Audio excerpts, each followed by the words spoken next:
हो चैतन्य का, तो जो कर्म होते हैं वे पुण्य है। भीतर दिया बुझा हो तो जो कर्म होते हैं वे पाप है। समझ लेना आप, कोई कर्म ना तो पाप होता है ना पुण्य होता है। पुण्य और पाप करने वाले पर निर्भर होते हैं। कोई कर्म पाप और पुण्य नहीं होता। आमतौर से हम यही मानते हैं कि कर्म पुण्य और पाप होते हैं, ये काम बुरा है और वो काम अच्छा है। ये बात नहीं है। जिस आदमी के भीतर का दिया बुझा है वो कोई अच्छा काम कर ही नहीं सकता, ये असंभव है। दिख सकता है कि अच्छा काम कर रहा है। जिनके भीतर दिए जले रहे हैं उनके कर्मों का अनुकरण कर सकता है, लेकिन अनुकरण में भी वासना उसकी विपरीत होगी। अगर वो मंदिर बनाएगा तो वो परमात्मा का नहीं होगा, अपने पिता का होगा, उनका नाम लिखवा देगा। अगर वो किसी को दान देगा तो फिक्र में होगा कि अखबार नवीस जर्नलिस्ट आसपास है या नहीं, वो खबर छापते हैं या नहीं छापते। वो दान प्रेम और करुणा नहीं होगी, वो भी अहंकार का प्रकाशन होगा। अगर वो किसी की सेवा करेगा तो वो सेवा सेवा नहीं होगी, वो सेवा के गुणगान भी करेगा, करवाना चाहेगा। वो कहेगा मैं सेवक हूं। वो चाहेगा कि लोग माने कि मैंने सेवा की है।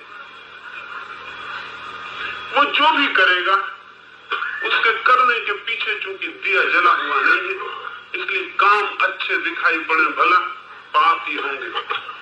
भीतर दिया जला हो तो जो भी हो सकता है वो पाप ही हो सकता है। पाप मेरे लिए चित्त की एक दशा है, कर्म का स्वरूप विभाजन नहीं। और अगर भीतर का दिया जला हो तो वो जो भी करे वो पुण्य होगा। हो सकता है ऊपर से दिखाई पड़े कि ये तो पुण्य नहीं, ये कर्म तो पुण्य नहीं, लेकिन वो पुण्य ही होगा। असंभव है कि उससे पाप हो जाए, क्योंकि जिसका बोध जागृत है उससे पाप कैसे हो सकता है? उससे पाप नहीं हो सकता। लेकिन हम कर्म के तल पर चीजों को नापते तौलते हैं। कल या परसों मैंने आपसे कहा आचरण बहुत मूल्यवान नहीं है, अंतस मूल्यवान है। तो अंतस पाप की स्थिति में हो सकता है यदि अंधकार से भरा है, अंतस पुण्य की स्थिति में होता है अगर वो प्रकाश से भरा है। प्रकाश पूर्ण चित्त पुण्य की दशा में है, अंधकार पूर्ण चित्त पाप की दशा में है। ये कर्म के लक्षण नहीं, ये कर्म के बिल्कुल लक्षण नहीं। कर्म का लक्षण कुछ भी तय नहीं करता, क्योंकि व्यक्ति भीतर बिल्कुल दुर्जन हो सकता है, आचरण बाहर सज्जन का कर सकता है अनेक कारणों से। हम इतने लोग यहाँ बैठे हैं, हमसे आज सोचते होंगे कि हम चोरी नहीं करते तो हम बड़ा पुण्य करते हैं। लेकिन अगर आज पता चल जाए कि हुकूमत नष्ट हो गई, चौरस्ते पर कोई पुलिस का आदमी नहीं है, अब कोई अदालत ना रही, अब कोई सिपाही नहीं, अब कोई कानून नहीं, फिर पता चलेगा कितने लोग चोरी नहीं करते। आप सोचते होंगे हम चोरी नहीं करते तो बड़ा पुण्य का काम कर रहे हैं। चोरी न करना काफी नहीं है, चित्त में चोरी के न होने का सवाल है। आपको अगर सबको सुविधा और पूरा मौका मिल जाए तो मुश्किल से कोई बचेगा जो चोरी ना करे। तो ये जो अचोरी है ये फिर पुण्य नहीं है, ये केवल भय और दहशत और डर, कमजोरी और अनेक बातें हैं जिनकी वजह से आप चोरी नहीं कर रहे। आपको मौका नहीं है, भयभीत है, कमजोर है, डरे हुए हैं।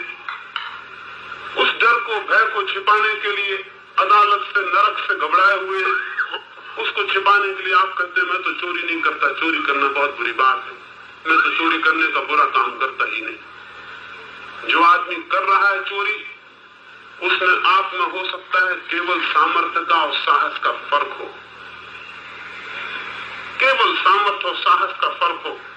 वो ज्यादा साहसी हो, या हो सकता है विवेकहीन हो, इसलिए विवेकहीन में ज्यादा साहस दिखाई पड़ जाता है, तो उसे समझ में नहीं आता कि मैं क्या कर रहा हूं, क्या परिणाम होगा। आप सब हिसाब किताब सोचते हैं। लेकिन अगर सारी चोरी की सुविधाएं हो, सारी चोरी के भीतर अनुकूल परिस्थिति हो और फिर कोई आदमी चोरी ना करे तो बहुत अलग बात हो जाएगी, बहुत अलग बात हो जाएगी। अगर ये भी कोई कह दे कि चोरी करने वाले अब नरक नहीं जाएंगे बल्कि स्वर्ग जाएंगे, कोई धर्मशास्त्र ये भी कहने लगे कि अब चोरी करने वाले, अब कानून बदल गया परमात्मा का, अब वो उनको नरक नहीं भेजते, अब उनको स्वर्ग भेजते हैं, फिर भी कोई आदमी चोरी ना करे।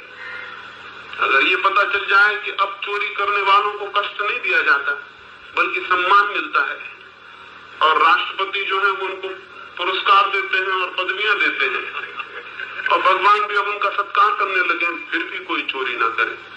अगर कोई ये कहे कि जो चोरी नहीं करेगा उसको नरक में डाला जाएगा और सड़ाया जाएगा और फिर भी चोरी ना कर सके, तब तो समझना कि उसकी चित्त की स्थिति अचोरी की हो गई, नहीं तो उसकी चित्त की स्थिति अचोरी की नहीं। ये सारी बात है। अब जैसे हिंदुस्तान पाकिस्तान का झगड़ा हुआ, हिंदुस्तान पाकिस्तान का बंटवारा हुआ, जब बंटवारा हुआ तो जो पड़ोस में थे भले लोग थे, मंदिर जाते थे, मस्जिद जाते थे, वो एक दूसरे की छाती में छुरा घोंसने लगे क्योंकि मौका मिल गया। उसके पहले मौका नहीं था तो मस्जिद जाते थे, अब मौका मिल गया तो छुरा घोंसने लगे।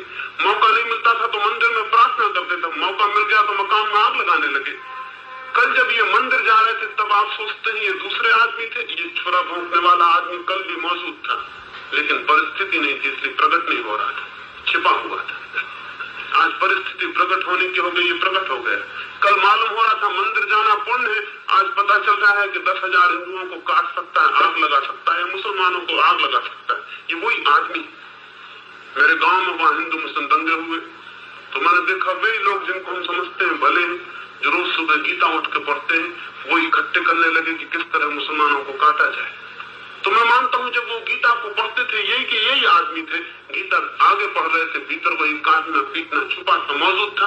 परिस्थिति नहीं थी, परिस्थिति सामने आ गई, एक नारा खड़ा हो गया कि हिंदू मुसलमान में दंगा हो गया। इतनी सी बात अखबार में छप गई और ये आदमी बदल गया, ये मकान जलाने की सोचने लगा। ये वही का वो आदमी है, मौका ऐसे नहीं था, अब बहाना मिल गया। अब एक मौका मिला कि अपनी हिंसा दिखा सकता है एक बहाने का नाम लेकर, एक स्लोगन कि मैं हिंदू हूं और हिंदू धर्म खतरे में, मुसलमान को खत्म करो। अब ये बहाना मिल गया, अब ये खतरा कर सकता है। इसको कोई भी बहाना मिल जाए, गुजराती और मराठी में झगड़ा हो जाए, हिंदी बोलने वाले और गैर हिंदी बोलने वालों में विरोध हो जाए, तो ये आग लगाने लगेंगे, हत्या करने लगेंगे। इनका सब धर्म, इनकी सब अहिंसा, इनकी सब नैतिकता एक तरफ रह जाएगी। तो इनकी जो नैतिकता चल रही थी वो बिल्कुल झूठी थी, उसका कोई मूल्य नहीं था। इनकी जो अहिंसा चल रही थी बिल्कुल खोटी थी, उसका कोई मूल्य नहीं था। इनके भीतर ये सब चीजें छिपी थी, अवसर की तलाश थी। आप दुनिया को अवसर दे दे, ये जमीन इसी वक्त नरक हो सकती, इसी क्षण। आप नरक का पूरा इंतजाम किए बैठे, लेकिन मंदिर भी जाते हैं, दान भी करते हैं, ग्रंथ भी पढ़ते हैं, सदगुरु के चरणों में प्रणाम भी करते हैं, ये सब बातें भी, और आप अब भी नरक बना दे इसी जगह को, इसी क्षण। एक सेकंड में ये नरक हो जाए, एक नारा उठे और यह भी नरक हो जाए। अभी जिस आदमी के पास बैठ के आप बड़े धार्मिक बने बैठे, उसी की गर्दन दबा सकते हैं इसी वक्त। तो मेरा मानना यह है कि आप जब नहीं दबा रहे हैं तब भी आप दबाने की स्थिति में तो हैं, नहीं तो एकदम से कैसी स्थिति आ जाएगी। पाप की स्थिति होती है, पाप का कर्म नहीं होता, वो स्टेट ऑफ माइंड है। और जब तक हम उसको कर्म समझेंगे तब तक दुनिया में बहुत क्रांति नहीं हो सकती, क्योंकि कर्म का कोई पता नहीं चलता। कर्म तो मौके मौके पर प्रकट होते और अच्छे अच्छे बहाने लेके प्रकट हो जाते, अच्छे अच्छे बहाने ले लेते हैं और प्रकट हो जाते। इसलिए ये संभव हुआ है कि दुनिया में कोई भी शैतान आदमी, कोई भी हुकूमत, कोई भी पॉलिटिशियन, कोई भी राजनीतिक किसी भी क्षण दुनिया को युद्ध में डाल सकता है, किसी भी क्षण, क्योंकि सारे लोग तैयार हैं पाप करने को, बिल्कुल तैयार है, मौका नहीं है उनको।